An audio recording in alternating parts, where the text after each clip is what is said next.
Do you see it? Do you see the vastness of the world in front of you? Do you see the depth, the dimension, the endless space that stretches beyond our narrow gaze? Do you see the trees blowing, the waves lapping, the grass waving, and everything else? The vastness of our gaze encompasses so much more than in any given moment we can perceive.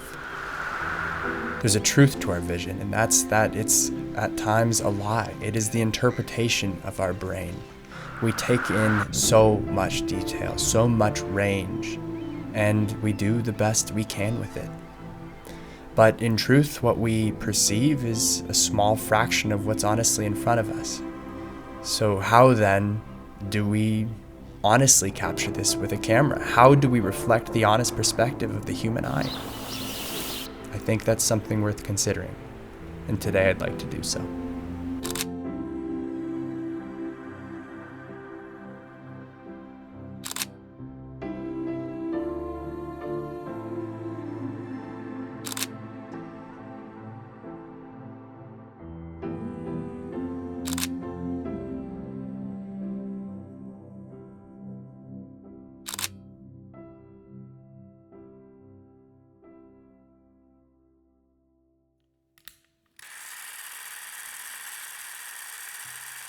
The lens we choose when we're capturing a scene is the window through which we allow our viewers to perceive that scene.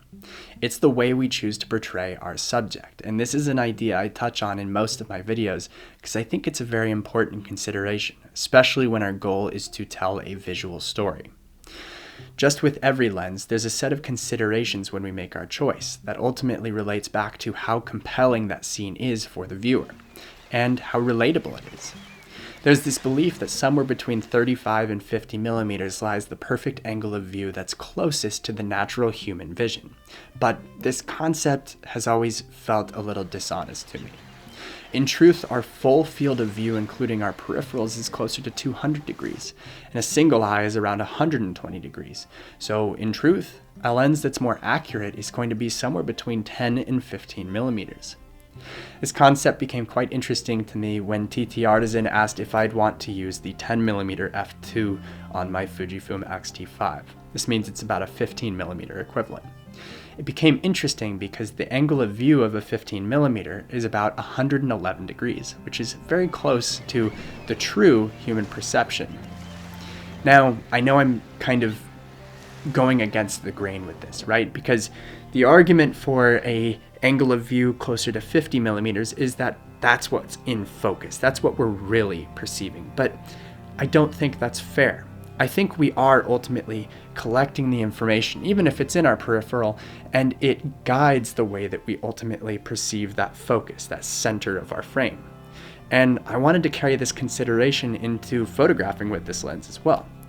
This video is a little bit about the process of using a wide-angle lens and why it relates so closely with human vision, and why I disagree with the concept that a 35, 40, or 50 is really the natural human gaze.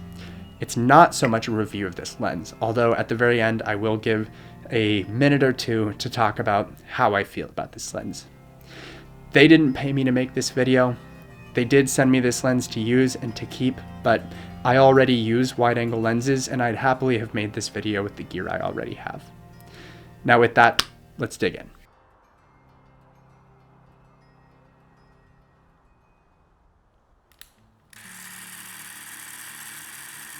In my exceedingly dramatic cinematic intro, I raised the point that we're only ever perceiving a fraction of the information that we're actually taking in any given moment.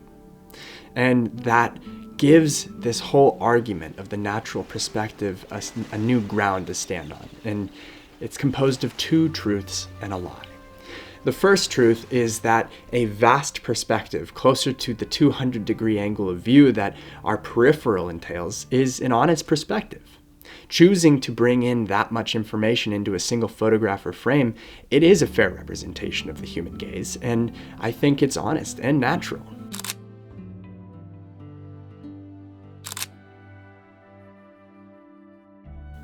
But it can also be said that somewhere in that 35, 40, 50 millimeter range is just as natural a perspective, because that is what we can actually hold in focus in a given frame. So the lie here, the remaining lie, is to say that either is the only natural perspective, or to say that the human gaze really is definable by any single focal length or angle of view. So when you're trying to create a photo that has a natural perspective, don't limit yourself to the 50 millimeter lens. And it's something you're taught right away when you get your first camera and you get your first 50 millimeter, that that's what the human eye looks like. I don't think it is, and I don't think it's fair to simplify the human gaze to that kind of a range. And vice versa, when you're shooting wide, don't feel as though you're being dishonest. I think you're being quite honest, but it's worth considering how our perception plays into this. Now, none of this is to discredit any of the other focal lengths that exist at any range, and personally, I love shooting at non-normal focal lengths that distinctly are not akin to the human eye, because I think that those create a unique experience for our viewers, but that is a whole separate conversation. So, before we continue on, I just wanted to kind of put this idea out there that the ground this whole video stands on is composed of two truths and a lie. If we do decide that using a wide perspective is our best means of making a compelling photograph, of telling a compelling visual narrative, then we need to make sure we are considering the frame completely. It's a deliberate act to shoot wide, and there are a few considerations that I see as the most key. The first is that if we assume in our wide perception that we're only really holding a small amount of that frame in focus, naturally, then when we shoot wide, our subject should likewise be the clearest element of the photograph. Now, this isn't to say it needs to be the sharpest and that everything else has to be out of focus or anything like that. It just needs to be visually evident what the focus, the subject, the narrative is in the frame.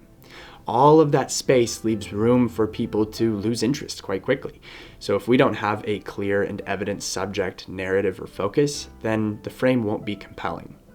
And this leads to the second consideration, that distractions will ultimately pull us out of that frame as well. So we need to make sure we are eliminating unnecessary distractions. Even if the subject is clear, if we have distractions along the way, along that path that their perception follows to get to the narrative you're building for them, they can trip, they can get distracted, they'll ultimately lose interest. We need to remember that our period of interest or really our focus period is something like 3 to 6 seconds. So if any little thing in the photograph is pulling away from people's attention towards the subject, they'll lose interest in the whole photo quite quickly, and it makes it less compelling. And finally, our last consideration, it relates to the contrast with a tighter perspective like a 50 millimeter, where the subject fills more of the frame. When we're shooting with a wide perspective, we need to understand that we have to guide the viewer's attention towards the subject. And this is using compositional techniques like leading lines or negative space. The key consideration is, how are we ultimately telling them to move from point A to point B, with point B being the narrative? Now, they might naturally fall right there, and that's the hope, right? We want them to just absorb what we're trying to say. But if we have that 1, 2, 3 seconds to get them there, then we can use something moving through the scene. We can use something to weight the subject accurately. We can use ratios of weight, like the golden ratio, to put a subject into clear, natural focus. Anyway, those are 3 considerations that I think are really worth, considering while you're taking a wide photograph. When TTArtisan reached out to me about sending me this lens in return for a video, I was happy to hear from them, but I was inclined to say no. I'm not a technically oriented gear user, and I didn't want to make some spec-oriented review. However, they let me know all they wanted me to do was use the lens, and with whatever I made, just display it in a video. If that's photos or video content or whatever, they didn't care. They just wanted me to use it, and they weren't going to see it before I posted it. So all the photos in this video came from this lens, and I said yes because I think it's a unique offering for a good price. And And most of the time I've been doing photography, there hasn't been an option like this that's so affordable. It's something I would have benefited from early on, so if it's good, I think you guys should know about it. Starting with the cons, it's not weather sealed, it's not very sharp, and it's got some pretty wild lens flaring. The pros, though, are that it's durable like a tank, so long as you don't get it too wet. It is built like an absolute brick. And I know I said it's not sharp, but it's totally sharp enough, right? It doesn't stack up in sharpness compared to native glass, but I am not somebody that has ever cared about sharpness in the first place.